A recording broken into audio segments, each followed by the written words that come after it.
All right, Jimmy, it's time to get ready for our Halloween special with Frankenstein. Frankenstein Conquers the World. I can't wait. How much longer before Travis gets here? Good. He is the perfect person to have on for this film. I can't wait. You have something for me? Oh, it's here on the table. Let me see. Are you kidding me? Another announcement from the board? Is it not enough that I retweet these things for him? Okay, fine. Let's get this over with. We, the Monster Island Board of Directors, can confirm that the reason Clifford the Big Red Dog has not been given a permanent place on the island is because he, in fact, is not a kaiju. Clifford will be released to his owners later this week. We wish the Elizabeth family well. And the sad thing is that's still not going to lay this debate to rest. I guess they just had to pick up on something I said in the last episode. Hey, calm down, man. I know you really don't want to talk about the last episode, that it's a little bit embarrassing for you, but everything's going to be okay. We can move on. Okay, let's get Travis in here.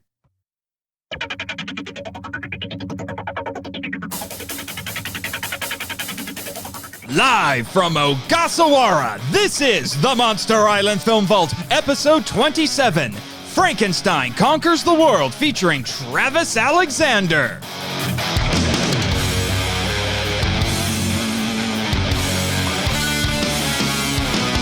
Hello, Kaiju lovers, and welcome to the Monster Island Film Vault, a podcast seeking entertainment and enlightenment through tokusatsu. I am your host, the curator of the Monster Island Film Vault, Nathan Marchand. And joining me today is yet another one of my patrons. You know him as the co-host and I might say creator of the Kaiju Weekly podcast, Travis Alexander. Hello, everybody, and welcome to the Monster Island Film Vault. I had to do my intro, too. He's trying to steal my thunder there a little bit, I see. Yeah. So, this is really exciting, man. I got to go back to the States and be on your show a couple of times, and now you get to come visit me on Monster Island, and I gotta say, you've been a big kid in a candy store is all I gotta say for what I've been hearing. Oh, yeah, absolutely. Well, let me tell you this. Okay, so, listeners, I get this mysterious box delivered to my door. And I have no idea what's in it. It's heavy. I carry it in. I find out there's a bunch of pieces, and there's this instruction manual on how to put it all together. And so I'm thinking, okay, is this a contact with contact? Yeah, the sci-fi. Like I'm getting messages from some random person to build it. A message from space, you might say. Right. Yeah. Exactly. So I put this thing together. And it looks like a platform. And so then I stand on the platform. I throw caution to the wind. I do all of the things that all the scientists in horror movies do, and don't actually protect myself or anything, and just jump on this thing. And I get transported here to Monster Island. A teleporter? Another teleport? Where did this package come from? Because I'm a little terrified now. I've had very strange experiences with teleporters recently. I don't know if you heard about that. I mean, it's only par for the course for big Star Trek fans like us to have a lot of issues. Yeah, but did this teleporter make a lady clone of you? Because that's what happened to me. I have a pseudo-sister now. It's a little strange. And she's a magical girl and is best friends with Bex from Redeemed Otaku. It's very strange. I like to think that there's an evil version of me. All of my evil essence was left behind. Yeah, and so that's the other thing I'm a little bit concerned about. I've seen The Enemy Within on Star Trek several times, many times, and I'm a little bit scared. Yeah, about that. Although now this is you we're talking about here. I don't know how much evil is actually in you to even make an evil Travis. So, well, all of the evil essence that's left, there's just so little of it that I just come out very small. Yes, like the evil Travis is only a foot tall. But well, keep him away from the Shobajin. That might get ugly. Right. Yeah.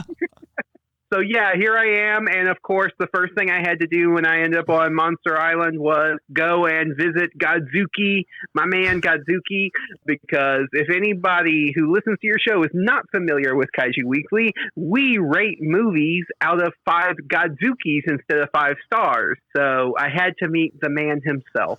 The man. Okay, the teenager himself. he is kind of young. Yeah. Are you kidding me, Jimmy?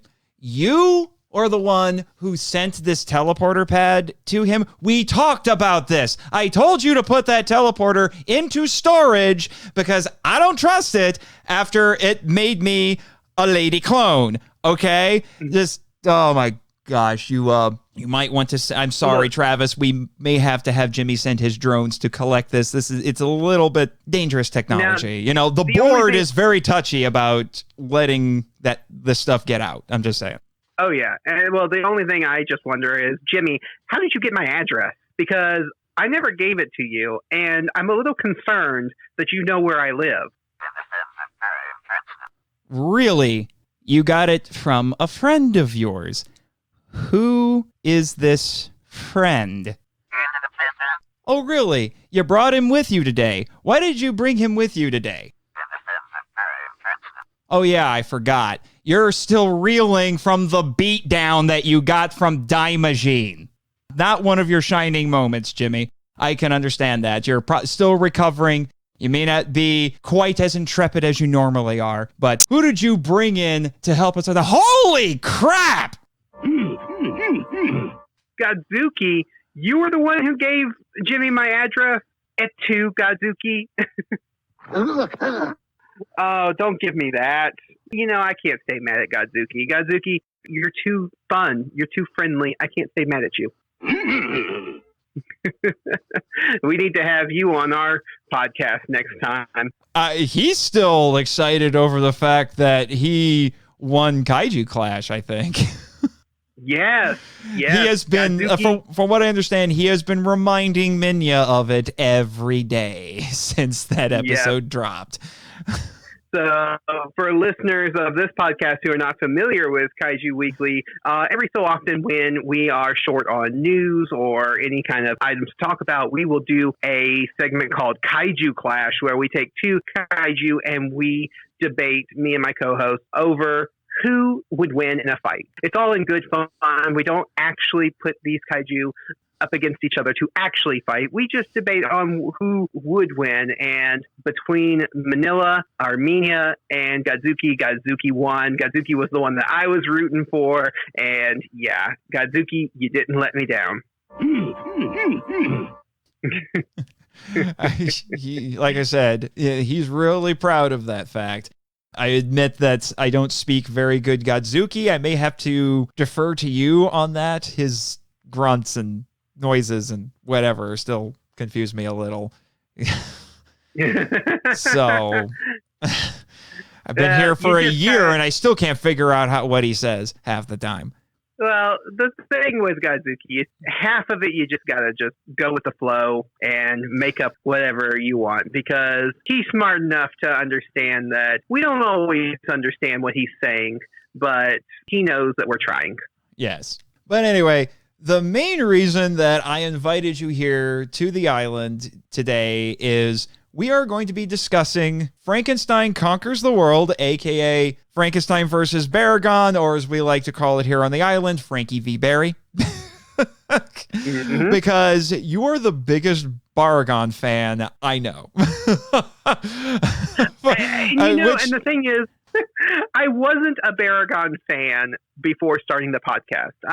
He was fine. He was a fine monster, but the more I watch these Toho monster movies, I feel like Baragon just doesn't get the respect he deserves, and so I started the hashtag Justice for Baragon, and so yeah. And it has been immortalized in a T-shirt. Yes. Yep. Yeah. So, did you take a moment to go see ya boy today before you came over to the studio? Oh, absolutely. Had to go see. I mean, it wouldn't be Justice for Baragon if I didn't take the time to go and see Baragon himself. Yeah, I seem to remember that there was some arrangements that were trying to be made where you could actually sell some of the Justice for Baragon t-shirts and actually have Baragon around when that was going on. I mean, you were getting the star treatment, man. Is that later today? Yeah. Later today, we've got a booth set up over on the island. So, yeah, we're going to have a booth set up that anyone can come by. The only problem is that because, of course, my trip here was kind of unexpected, I didn't bring any of my quadruple 55X size shirts. Wow. So some of the bigger monsters may not be able to get their own Justice for Baragon shirt, but next time I come to the island, I'll make sure to bring one for the big guys. For Barry. Barry could use one. Oh, yeah, for sure. Yeah. For sure. Yeah. I can just imagine he'd probably go walking up to Frankie. That's what we call him here, Frankie. And it would be like, look, do you have a t-shirt?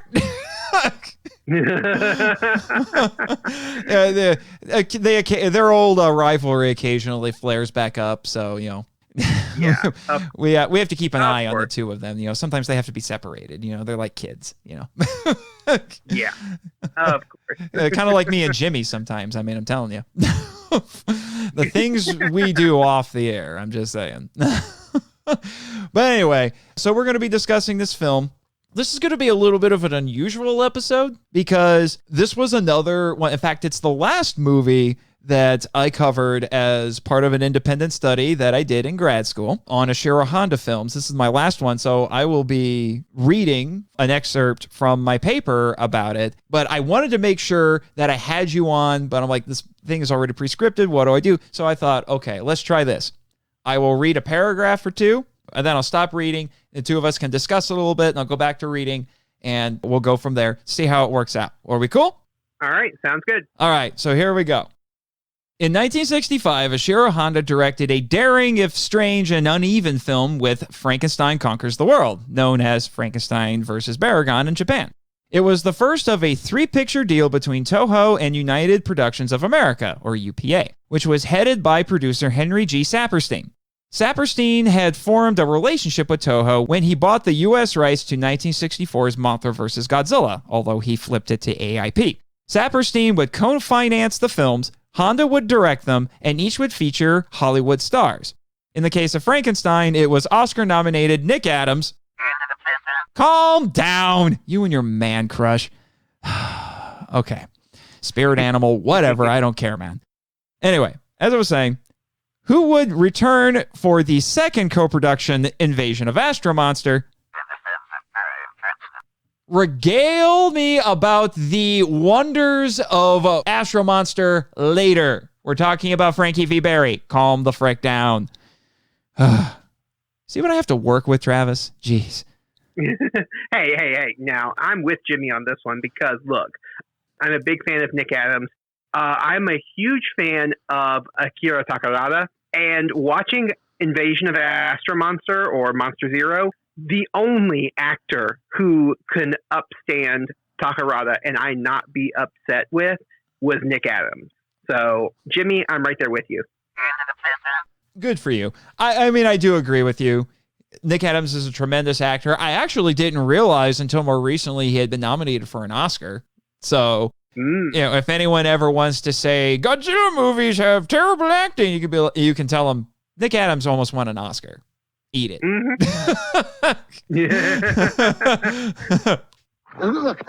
See? Godzooky agrees too. Yep. Okay. So anyway, where was I? All right. Yeah, here we go. But not for Frankenstein's pseudo-sequel, War of the Gargantuas, which, by the way, will be covered next month on the podcast. The titular creature is an irradiated freak from Hiroshima, making it interesting that the film was released August 8th, 1965, only 2 days after the 20th anniversary of the atomic bombing. Frankenstein's plight mirrors that of its survivors, the Hibakusha. And this is going to be the big thesis that we're going to be going over today, Travis. Have you talked about the Hibakusha on Kaiju Weekly? I feel like you have. I just can't remember what episode. Yeah, I can't remember what specific episode, but I know we have talked about them in a small part in the context of, was it Ultra 7? There was the episode of Ultra 7 that was removed. Episode and is not 12. Featured in. Right. Yeah, so we talked about the Hibakusha in that context of talking about why the episode was removed, our feelings on it, things like that. Yeah, that's probably what I'm thinking of. Anyway, back to the paper. The film's first 10 minutes feature its boldest moments and put forth its audacious concepts. It opens on Germany under siege from the Allies in 1945, followed by a scene that seems ripped from a silent Universal horror film where Nazi officers storm into a scientist's lab and take the disembodied but still beating heart of Frankenstein's monster. The heart is then transported via submarine to Japan and given to the Imperial military, who entrust it to a doctor, played by Takeshi Shimura, in Hiroshima. He believes that by studying the heart, he will be able to create invincible soldiers. The bomb is dropped just as he begins to operate on it. 15 years later, an American doctor, played by Adams, yes, I know, Jimmy, treating radiation victims, discovers a feral boy who, he learns, grew from the irradiated heart. I am going to pause here real quick because I know from your episode on Kaiju Weekly that you guys also talked about, I think it's from the dub. Is it from the dub where they theorized that it was actually a boy who ate the heart? Is that what it was? Right. In the dub, they're offered two explanations. They say, could the boy have grown from the heart or could he have eaten the heart? And there's even dialogue with the old man and Kumi Mizuno's character where he explains to her that, back in the day, there was a lot of these homeless children who would just eat whatever they could find, rats, whatever. And so he was wondering if that was what this boy is. So, yeah, there is a debate for some people online on whether the boy was ever meant to be actually Frankenstein's monster regenerated from the heart, or was he supposed to be someone who was mutated after eating the heart. But I think in the context of the rest of the movie, it's really clear to show that it was like he was generated from the heart. I completely agree, Godzooky. Eating a heart, especially a human heart, is gross. The whole thing, the whole idea of that is gross. Yeah. Speaking of eating, the more the boy eats, the bigger he gets. The characters debate if he is truly human, which intensifies after Frankenstein is frightened by reporters' flashbulbs and escapes into the countryside. Interestingly, when we watched the movie today, Travis, I had forgotten that it looks like those TV reporters who came in when this scene happened, I'm starting to wonder if, because we have this quick shot of them later, I'm starting to wonder if they were actually dead, because before I had been figuring that Frankenstein never killed anybody.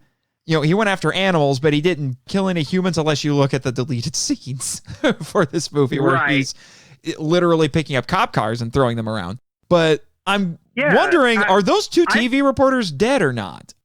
Yeah, I always took it as they died because, and now I still think that to your point, I think Frankenstein didn't really do it on purpose. He lashed out in the process of escaping from this cage he was in. He accidentally killed these people, but I took it as they died because of their ignoring the warnings of the scientists and stuff. Yeah, because the whole idea is that Frankenstein's not murderous. He's not. Right. He really is innocent in this manner. But again, it looks like these guys did die, which contributes to it. I'll get into that a little bit later because I do actually, to some extent, connect this movie back to the original Mary Shelley novel. And I think that's a part of it. Although the whole accidental killing thing is less the Mary Shelley novel and more like the Universal version of Frankenstein, right. Which this movie was definitely inspired by that. The look of Frankenstein in this movie is definitely taken from Boris Karloff. Minus the bolts on the neck and stuff. Right, absolutely. I'm not sure even if at the time that this movie was being made, if Mary Shelley's Frankenstein was even translated to Japanese for Ishiro Honda and the rest of the crew to even be familiar with the actual story. So yeah, you can definitely tell they are more familiar and are drawing influences from the Universal version, which is of course very different from the book version. And like you say, you do get that in how innocent but still dangerous if he's, because of he just doesn't know his own strength that Frankenstein has. So yeah, I totally get that. It's definitely really heavily influenced by the Universal and even maybe a little bit of the Hammer version of Frankenstein. Yeah. Which I think just goes to show you that the themes for a Frankenstein story are pretty universal. Oh, absolutely. Yeah, unintentional pun there. I kind of love it. So, let me get back to the paper. Oh, and here we go, Travis. It's ya boy. A monstrous dinosaur named Baragon has been attacking farms, and Frankenstein is blamed. Eventually, the two monsters clash, with Frankenstein killing the dinosaur before being swallowed by a fissure in the original ending. Let's park here for a second and talk about this, because there are two endings to this movie. Right. And yeah. I know it confused a lot of Japanese audience members, because apparently the print with the second ending that was demanded by Saperstein aired on television, and anybody who would see the movie in the theaters like, huh? What? Right. Because Saperstein had seen King Kong versus Godzilla and loved the octopus sequence and told Honda and company, do an octopus. They're like, but we already finished the movie. It's like, make an octopus. Fine. So they put it together, and it's not technically an octopus. It's what is it? Devilfish? Not devilfish. Yeah, they called it the giant devilfish. Yeah. In Japanese, it's the Odako. Yes.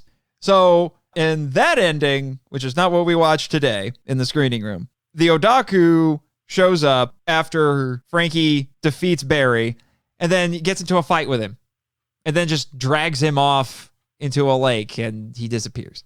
Right. Which honestly a little pointless, but...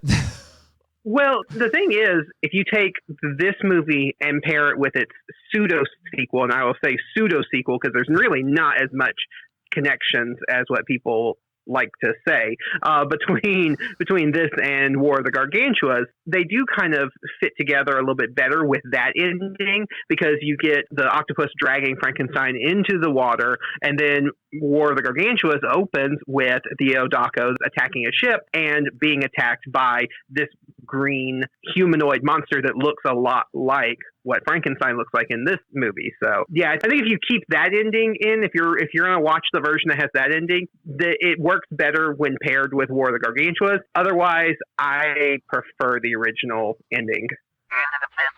Yes, I know. Boo Russ Tamblyn.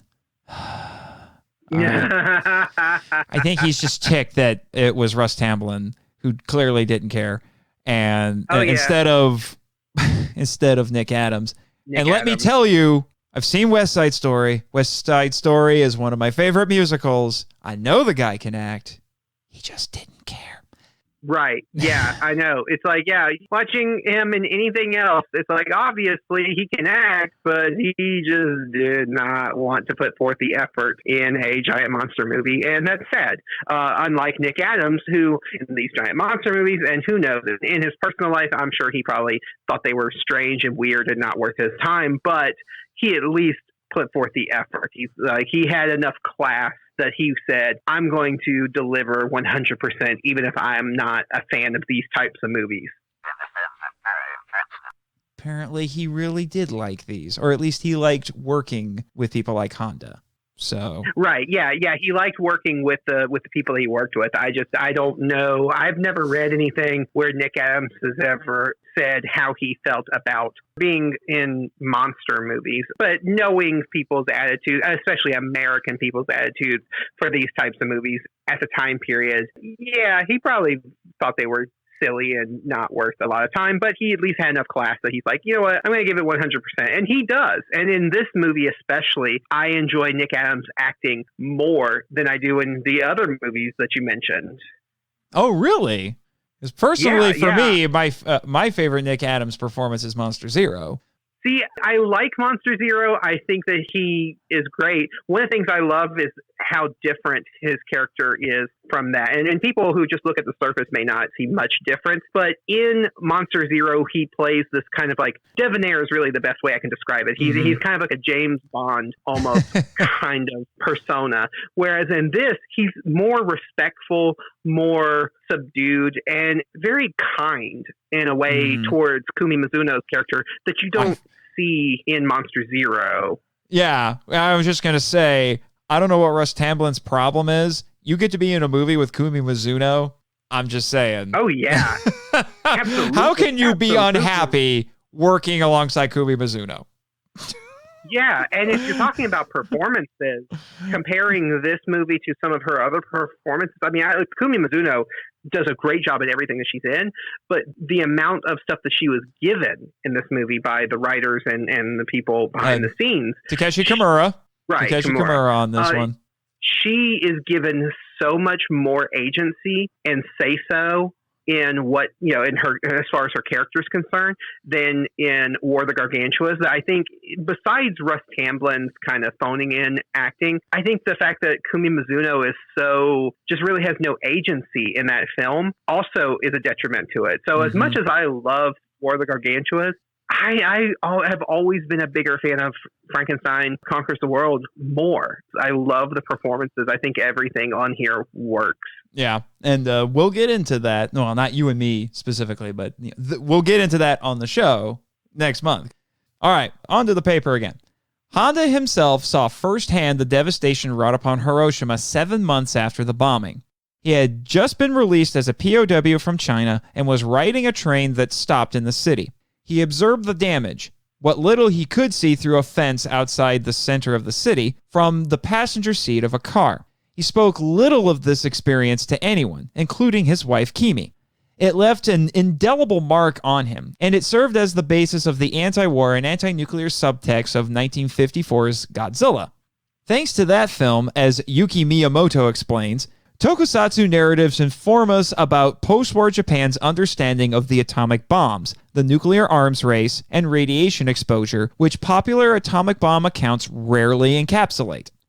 In Frankenstein, Honda reenacts the bombings in an impressionistic fashion using a siren and a shot of the Enola Gay high in the sky with smoke and fire created by Tsuburaya. As in the film, the little boy bomb detonated above a hospital, the Shima Surgical Clinic. Perhaps Frankenstein's heart was taken to that clinic in the film, putting it at the center of the blast. Elsewhere, the famous atomic bomb dome, a structure at Ground Zero that miraculously survived, kind of like you with the war in space, Jimmy, is seen frequently. One of the things I really appreciate about this film is we always talk about Godzilla 1954 and how much that is a response to the atomic age, the nuclear bombings of Hiroshima and Nagasaki. But this film isn't using giant monsters as an allegory for these things. This movie really just is very straightforward. Here is the atomic bomb, what happened, and here are the people who suffered from the results of it, from the after effects of it. And it is the direct thing that plays into Frankenstein becoming what he becomes. So I always find this movie fascinating when you compare it to how subtle, but just how allegorical Honda's other movies are, that he was so straightforward in this one. I totally agree. Let's dig a little bit deeper here. From Frankenstein's outset, Honda makes no qualms acknowledging Japan's wartime fascism, going so far as to connect it to Nazi Germany. The Doctor wishing to create soldiers who cannot be killed speaks to the country's militarism. The Japanese would become the superior race they believed themselves to be. Given that this was toward the end of the war, with the weary Japanese people being pushed to fight by a fanatical military, it makes sense they would jump at the opportunity for an incredible advantage that would also halt the tide of deaths from the desperate suicide attacks. It speaks to both their nationalism and desperation. Victory would be claimed through any means necessary. And I want to park here for a second because This is fundamentally different in the dub, and I was shocked to find out that the dub made this change. Because in the dub, the scientist says it's not to make invincible soldiers, it's to help heal patients, if I remember correctly. It's vastly different. Yeah, but even though they do make that change, I do applaud them. I mean, they don't shy away from the Nazis being a part of this and the connection between Japan and Nazi Germany. So even though they do kind of water down what Japan was going to use the heart for as in their research, like you said in your paper, it doesn't shy away from that connection between Nazi Germany. I know. It's honestly a little bit shocking. The first time I watched this movie, I was not prepared for that first 10 minutes. Yeah. Oh my gosh, guys, you're actually going this far. Hot dang.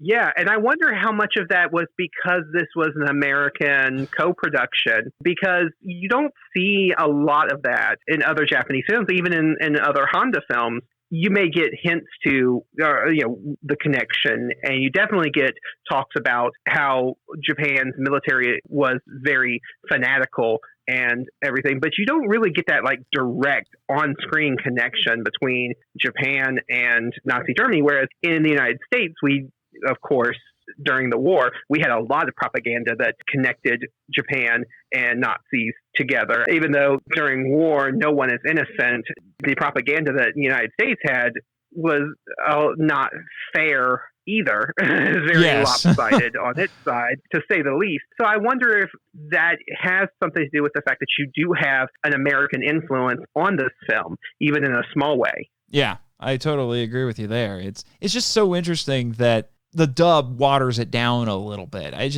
I would love to know what the thought process was in making that decision. It is interesting. Yeah. Anyway, let's continue on.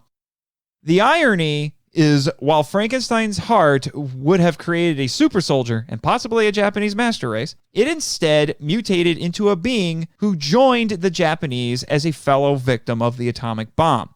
Despite his bizarreness, Frankenstein is a Hibakusha, a word that translates to, quote, bomb-affected or exposed persons, end quote.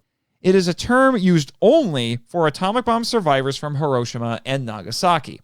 Most were horribly burned in the immediate aftermath, and in the following years, many suffered from cataracts, thyroid disorders, and chromosome disorders, while others died from leukemia, cancer, and other diseases. Worse yet, they faced discrimination in employment and marriage thanks to Allied censorship about atomic bomb-related information during the occupation that resulted in terrible rumors and misnomers about the effects of radiation. The stigma stems from the belief that they carry blood contaminated by the bombing that can be spread to offspring or was otherwise contagious. As historian John Dower wrote, the Hibakusha are seen by fellow Japanese as unwelcome compatriots in the new Japan. Psychologically, if not physically, they were deformed reminders of a miserable past. Given the unknown genetic consequences of irradiation, they were shunned as marriage prospects. The great majority of Japanese were happy to put them out of mind.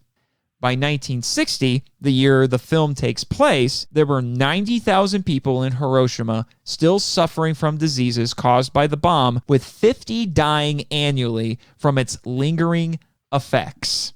Wow. Right, and this goes back to what we were talking about, how on my podcast, Kaiju Weekly, we did kind of touch on the Hibakusha in the context of that Ultra 7 episode, because in that Ultra 7 episode, it portrays this monster, this alien that looks like a Hibakusha, someone who has been burned by radiation and the fallout from the atomic bomb. And it kind of captures the fear that people had at that time period of these ones, that they were monsters, that they were something to be afraid of, they were something to shun. And these people became second-class citizens because of that, like you said. And so it's really interesting learning that history, because me and Michael, my co-host, had a debate, not a debate, but just like a discussion about should they have entered that episode or should they have left it in? And I said, well, one of the great things about this censoring it is it has brought it to the attention of people in the in North America who may have never heard of the Hibakusha and what was going on with them. So, the fact that we get things like Frankenstein Conquers the World and we get things like that, even with the censorship of that episode, we are now made aware of this really, going on in Japan at that time. Mm-hmm. And it wasn't just that Ultra 7 episode, but a later movie, Prophecies of Nostradamus, was flat out banned because of it. Yeah, absolutely. And I think Japan, just like a lot of countries, United States included, has had a lot of problems with discrimination. The Hibakusha is just one example of a group of people who were discriminated against. But what makes it even more tragic is that they are victims of this awful thing that happened. And now they're also being victimized by the people around them who are from their own culture, their own background. So I like that this movie brings that to the forefront and in a very real way. And as this next paragraph will show us, Honda really does put it up front. So, as I wrote, Honda illustrates the injustice of this prejudice throughout Frankenstein Conquers the World while also using it as the basis for the titular monster's characterization. Frankenstein is a disfigured freak mutated by radiation. He wanders the streets of Hiroshima as a waif, which were said to be common after the war, feared and rejected by the city's citizens. This was probably compounded by his being a Caucasian, although I want to say right now he is the most Japanese-looking Caucasian guy I've ever seen. Whoops. Since he would have been seen as an outsider, and the Japanese were notoriously leery of them for most of their history. His weird appearance made him a pariah, just as it was the Hibakusha's radiation scars that often got them branded as outcasts. Frankenstein is feared because of his raw emotional outbursts and blamed for the death and destruction caused by Baragon despite not killing anyone purposefully.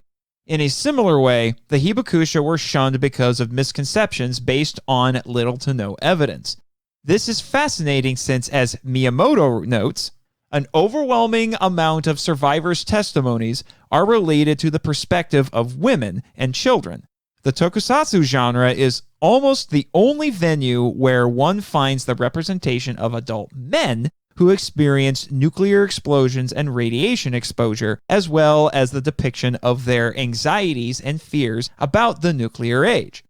This makes Frankenstein Conquers the World unique in Japanese cinema and literature. Though wrapped in genre trappings, it speaks to an overlooked plight and anxiety faced by male Hibakusha in particular. And for what I remember of this particular essay, he also went on to talk about the Ultra 7 episode, and he also talked about the Mysterians in this context, because they were also scarred by radiation. Right. It's really interesting. Yeah. Yeah, it is interesting that which it makes sense that when you're trying to gain the sympathies of government organizations and whatever, post-war, you're trying to get support and people's, sympathies towards these victims who are suffering from these things. Of course, it's known that you use women, children as, use their testimonies, use images of them because they garner the most sympathy. But I like what you're bringing out here, that seeing it from a male perspective is so unique to these tokusatsu films. And I think that's really interesting that through tokusatsu, we kind of have something that we don't have anywhere else in history books and our records. We have it preserved in giant monster films, with rubber suited dinosaurs and things like that. So I just find that fascinating. Yeah, you're right, Godzooky. We are kind of bringing the mood down some. But I still think this is an important topic to talk about because this is something that I think one of the things I love about Monster Island Film Vault and why I'm such a fan of the podcast is that you use these fun, whereas like Kaiju Weekly, we like to embrace the silly and fun side of these tokusatsu films. But a lot of times they were used as a way of communicating difficult things to audiences who either experienced these things or to audiences who didn't experience these things. So yeah, Godzooky, I know we're gonna lighten the mood up some here real soon, but I still think it's important that we talk about this stuff. He's a really happy-go-lucky, easygoing kaiju for the most part. Absolutely, me and him are like that in that way. I'm generally a happy-go-lucky guy, just like you, Godzooky. So, Nathan, we are going to lighten the mood some up here real soon, aren't we? Yeah, I'm pretty sure, because now we're about to talk about ya boy. Yay! Hashtag justice for Baragon. What then does this say about Travis's boy, Baragon? Improvising a little there. Considering at one point he was intended to be Godzilla in Kimura's script, there seems to still be some lingering connections to the atomic bomb. Baragon is vicious and kills indiscriminately, devastating industrial areas and rural farms. Nowhere are these justified as simple animalistic behavior. This could be a reflection of the Japanese's view of the atomic bombs and the destruction they wrought upon two civilian cities. Furthermore, if Frankenstein is a Hibakusha, his being blamed for Baragon's attacks is indicative of the prejudice against the bombed survivors. While they did not drop the bombs themselves, the Hibakusha may have been seen as symbols of Japan's war guilt, making them objects of derision. And that's a really interesting thing. It's crazy to think that at one point this was going to have Godzilla in it, and I don't know if it would have been better or worse if it had been Godzilla. Yeah, I'm kind of I'm with you. I'm like, I don't know it would be so different. Because you'd think that Godzilla would be the dominant driving force of this movie, even with Frankenstein being the main focus of the story. You would think that they would have rewritten it to where Godzilla was a very bigger part than what Baragon plays. And I think that kind of might have taken away from like all of this with what we're talking about, of the message and the themes that was trying to be developed here with Frankenstein as a victim, to then pair him up against one of the most popular monsters that most audiences are going to root for anyway. Mm-hmm. It kind of might have undermined the idea of Frankenstein as a victim, as someone to be sympathetic towards, when you put him up against Godzilla. Because I don't know about anybody else, but you put a monster up against Godzilla, I'm always going to root for Godzilla. Yeah, it's just kind of how things work. And I think even at this point in the Japanese pop culture, I think that would have been very true for anyone who went to go see this movie. Even though, I mean, assuming that there weren't any other big changes to the script outside of the fact that Godzilla became Baragon, trying to do a Godzilla movie where the focus is on somebody other than Godzilla, good luck with that. Those don't always get received well. Right. I'm going to stop you right there, Jimmy. I know you've been holding it in this whole time, but we are not starting a debate about whether or not it should be Frankenstein or Frankenstein's monster, okay? I'm tired of hearing that. Get over it. They call him Frankenstein in this movie. Got it? Okay, we're moving on now. I know you say we're moving on, but I always think of that debate whenever people chime in and will say, it's Frankenstein's monster, not Frankenstein. I always just in my head imagine the corpse of Mary Shelley just suddenly reanimating and climbing and crawling out from the grave and just raising up just to stick her rotten hand, skeletonized hand up and just give a thumbs up. Like, what are you expecting to get from that, people? We know the story. We know that Frankenstein was the doctor, not the monster. So what are you trying to get by saying that to us? Are you wanting this recognition from the dead body of Mary Shelley?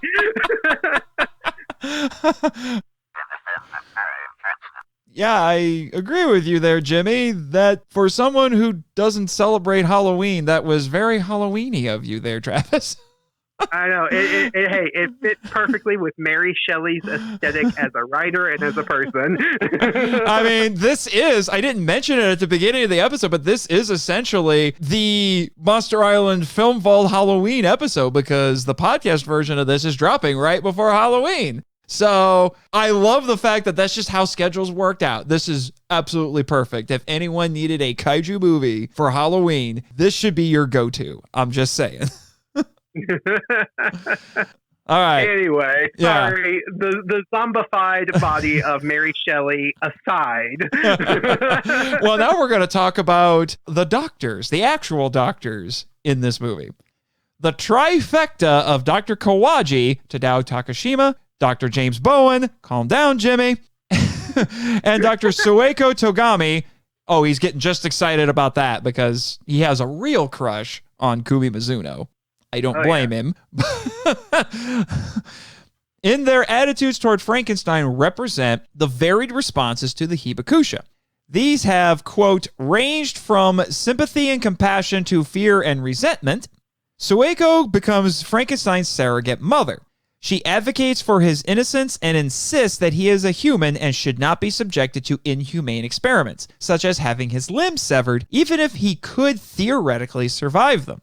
Dr. Kawaji sees him only as a test subject and eventually as a menace that needs to be eliminated. Between the two extremes is Dr. Bowen, who shows Frankenstein compassion, but who also sees him as a means to discover medical breakthroughs. He is indicative of the American doctors who were part of the Atomic Bomb Casualty Commission, or ABCC, which was formed from several military medical teams who went to Japan after the bombings. Some, like William J. Hall, sought to understand the Hibakusha's plight and bridge the cultural gap.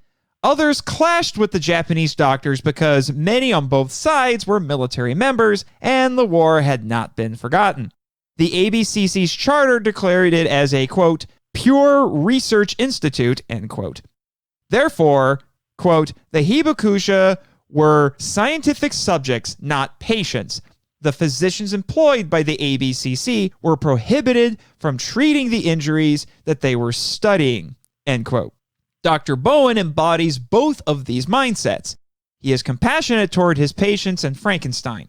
He learns about Japanese culture from Sueko and teaches her American customs. Rifle and Gudacheski say this is one of the first romances between a gaijin, or foreigner, and an onna, or woman, in Japanese film.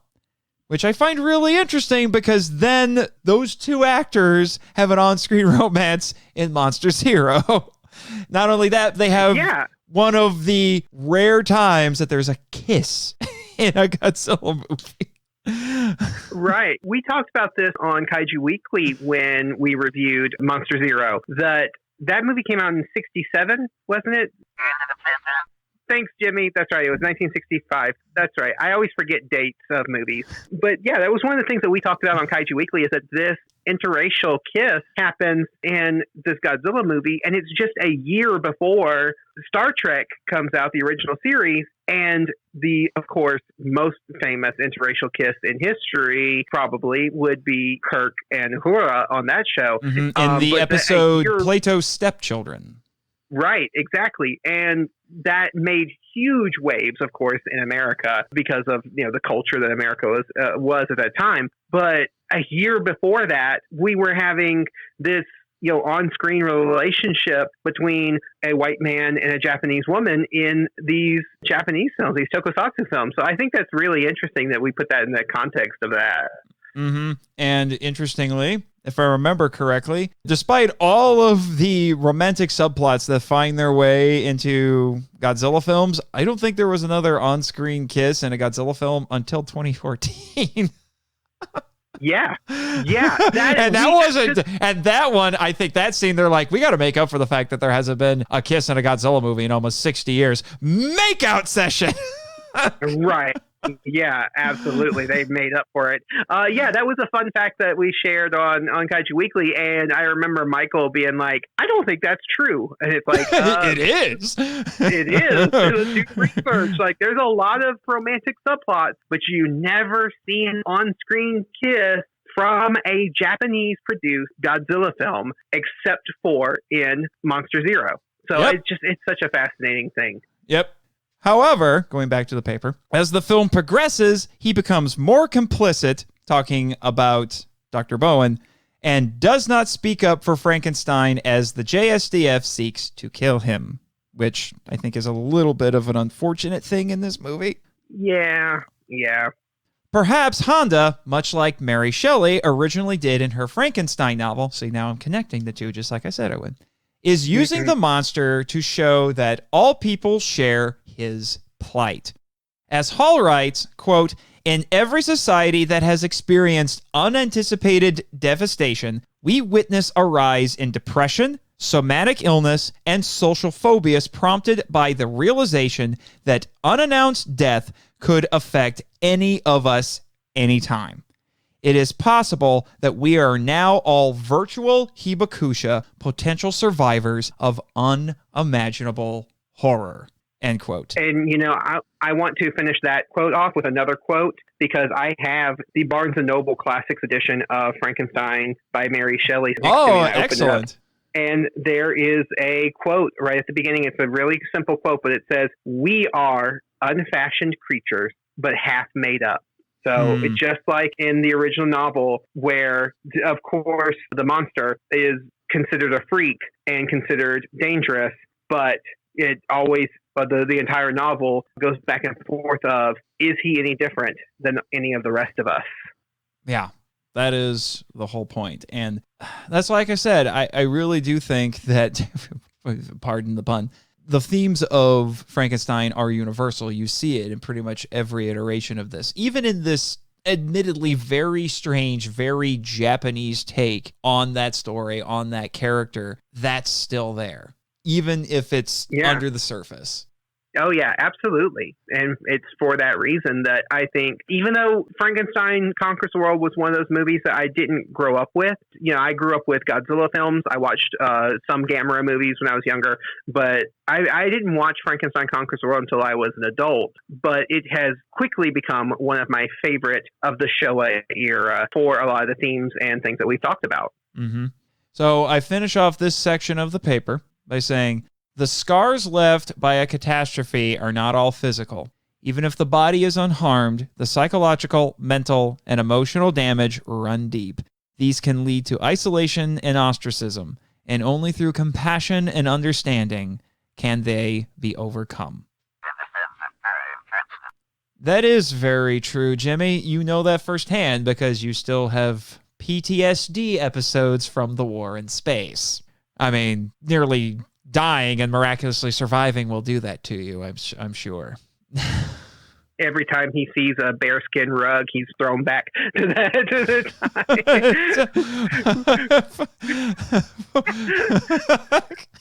time. Bearskin rug. because of the, of course, the big Wookiee-like thing that was in War in Space. Yes, horned Wookiees. It took you a while to like Chewbacca again. We get it. Yeah. But yeah, that brings me to the end of my paper. I do have my little concluding paragraph here that's just about Honda in general, but we don't need to get into that one. Is there anything you would like to add that we didn't cover, Travis? One of the things that I always thought was really fascinating about this movie is in these Toho produced giant monster movies, we don't really ever get to see the monsters eating anything. You never see Godzilla eat anything. You never see Rodan or any of them eat anything. But in actually, this movie, Rodan did eat one time. He caught a dolphin in Destroy All Monsters. Okay. I haven't seen Destroy All Monsters in a while, so I need to look out for that. And there was a deleted scene where Godzilla ate a cow. Oh, okay. So that's but it was deleted, so it doesn't count. That's why. Have you ever seen the GIF of Godzilla walking by the cow field, and the subtitle is "Mooing intensifies"? I think I have actually. That just feels more appropriate now. But I do find it very fascinating. In this movie, you do see Baragon eat. I mean, you don't see the actual action, but you do get more than you get in most monster films from Toho. Baragon eating the animals. Chickens, so I think specifically. And yeah, apparently, those chickens were a little bit larger than we thought because those feathers were huge. The feathers were huge, and there was way more feathers than the amount of chickens that were in that pit. Yes, which brings me back to something that I remember us talking about with Night of the Lepus. No. Oh, no. The infamous horse. Oh, yes. Because we had talked about, I had said, they didn't have the real bunnies attacking a miniature horse. I don't mean like a real miniature horse. I mean like a little doll horse like like Tsuburaya did in this movie. And when someone asked him, why did you use such a goofy looking puppet for this horse and not a real horse or something like that? And he said, because it was funnier. Yeah. Or it was fun. So yeah, it was fun I'm thinking like, because if I remember correctly, there's a scene where the rabbits attack a horse, but it's just a really weirdly shot sequence of a guy in a rabbit suit tackling a real horse. I'm like, they should have had the bunnies go after a tiny toy horse. The cowards. Right, exactly. You know, Tsuburaya was always willing to try new things. It's not like this movie couldn't have used a real horse. I mean, we see real animals in it. It was just a moment of Tsuburaya just saying, I want to do it, so I'm going to do it. Well, I mean, he had a funny looking miniature puppet boar too, so. Right, yeah, so it is so funny. And you can actually online, there's pictures of the horse puppet and what it looked like on set and stuff, and it's such a funny thing. Yeah, it's great. Is there anything else? Because, you know, I'm wrapped up with all of my notes and stuff. I can't think of anything other than, like I said, I just want to, you know, talk about again, the Nick Adams. His role in this is very different than you get in Monster Zero. So if you're someone who has only seen Godzilla films and has not branched out into other giant monster movies and you want to watch this movie, when you watch it, pay attention. I encourage anyone to watch it. Pay attention to Nick Adams and his subtlety in this compared to the very avant-garde, very debonair, kind of very full of himself and arrogant, but not in a negative way. You know, he kind of earns his arrogance in that movie, but just you can earn arrogance? That's new. He earns.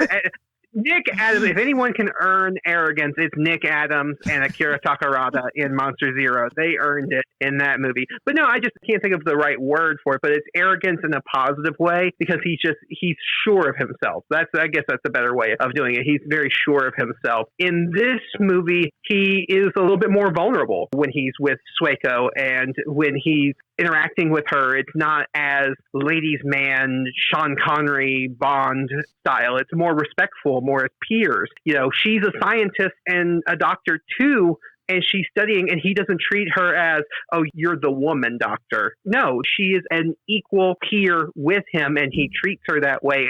And in the 1960s, to have a man treat this woman who not only is a woman, but of another nationality, to treat her as an equal and to treat her with the respect that they do in this movie is something. I think that's something to really be praised.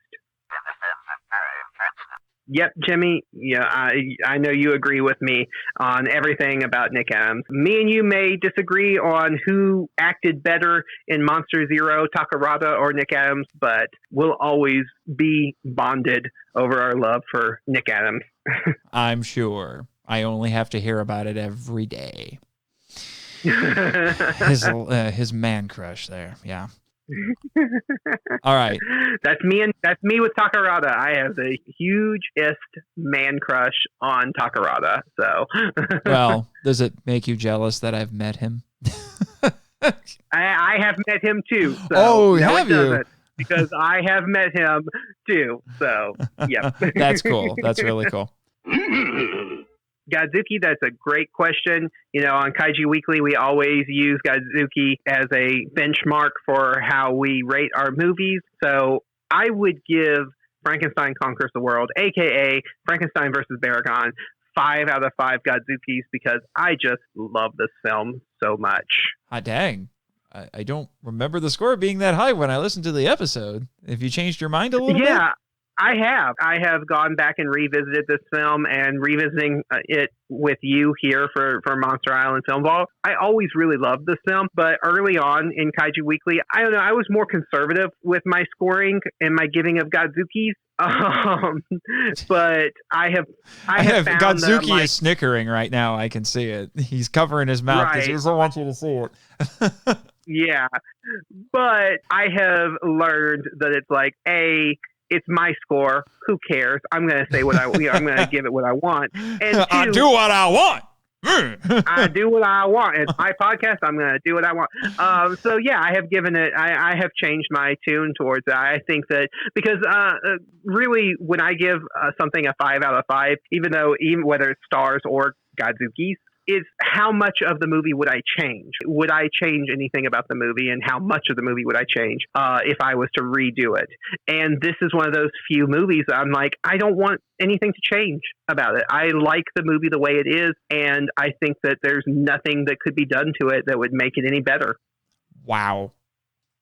Wow. Wow. You heard it here, folks. I mean, I'll put a link to your episode on this in the show notes, but wow, you heard it here first, folks.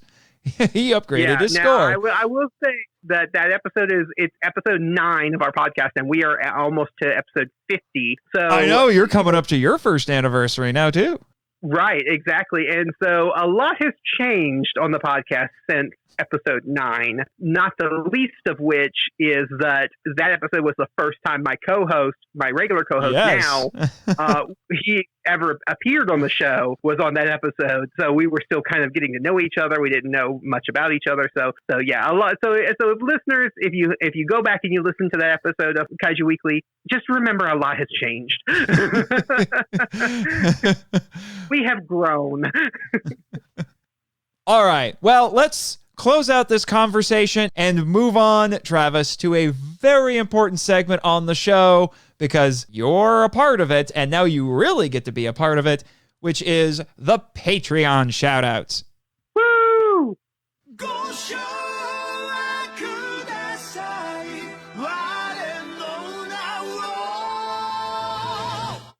Eli Harris, Michael Ham and Egg Sandwich and Cheese, and me, Travis Alexander, Danny Damana, Chris Cook, Bex from Redeemed Otaku. Oh my gosh, ham and cheese sandwiches. I'm surprised that hasn't happened yet. It has. Oh, that's a past thing. Yeah, I pulled it from an old one. For those who don't know, listeners, Travis has gotten into a little bit of a habit when he introduces Michael on Kaiju Weekly to give him funny-sounding, often punny names. Yeah, his name's Michael Hamilton, so I like to play around with the ham part of the name. I'm waiting for green eggs and ham at some point, unless that's already been done. Nope, not yet. Green eggs and Michael, green eggs and Hamilton. Michael Green Eggs and Hamilton. There you go. Sorry, not sorry, Michael. All right. Finally, Travis, give us your shameless plugs before we close everything out. Well, everyone can listen to me if you enjoyed my beautiful, beautiful voice on the Kaiju Weekly podcast, which is the weekly podcast that introduces people to the wide world of giant monster movies. We are one of the few kaiju-related podcasts that are actually weekly. We put out an episode every Wednesday, so we do not miss a week. You can also follow me on Twitter at Kaiju Weekly, or check out Instagram, where you'll see a lot of pictures of my cat because she is the producer of our show and the mascot, and so we post pictures of her on the Instagram, Kaiju Weekly Pod. Well, Jimmy, she's not as intrepid, but only slightly more annoying. Zing!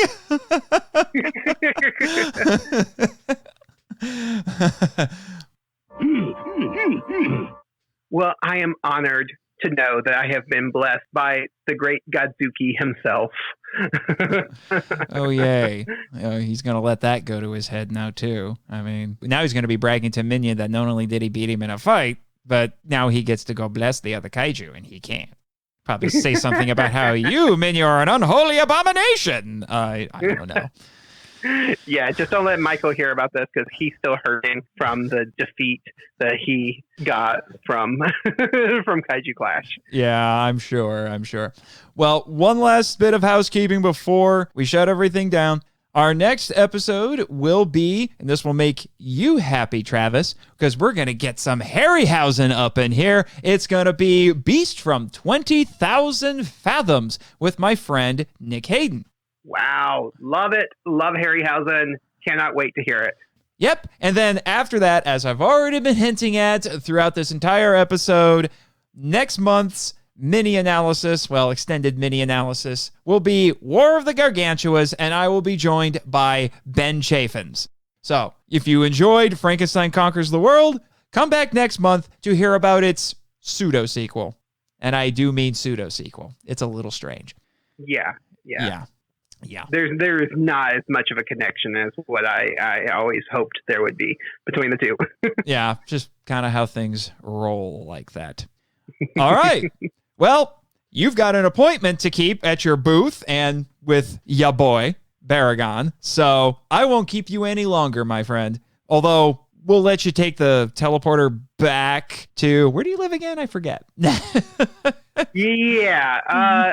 Jimmy, do me a favor. Lose my address.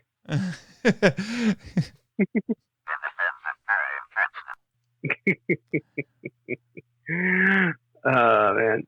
I don't need any evil clones, mini or not. Yes. Anyway. All right. In light of that, cue credits. Thank you for listening to the Monster Island Film Vault, a podcast produced and hosted by Nathan Marchand. If you enjoy the show and want to join the discussion, we'd love to hear from you. So email us at feedback@monsterislandfilmvault.com. Your message could be read on a future episode of the show. Our website is monsterislandfilmvault.com. Follow us on Facebook and Instagram at Monster Island Film Vault, and on Twitter, where our handle is TheMonsterIsla1. You can also follow Jimmy from NASA on Twitter at NASAJimmy. I have fulfilled my contractual obligations. The podcast logo was created by Tyler Souls from TylerDrawsComics.com. Our theme song is Wander on the Offensive, live edit by B33J, Sarax, Juan Madrano, and Nonsensical Lexus, which is a remix of Counterattack, Battle with the Colossus, and The Open Way, Battle with the Colossus by Ko Otani from the video game Shadow of the Colossus. It can be downloaded from ocremix.org. All film and audio clips belong to their respective copyright holders, and no infringement is intended or implied. The show is available on Apple Podcasts, Stitcher, YouTube, and other fine podcatchers. Please rate and review us on Apple Podcasts to spread the word about the show. You can also support MIFV on Patreon. The Monster Island Film Vault is a Moonlighting Ninjas Media production. Sayonara!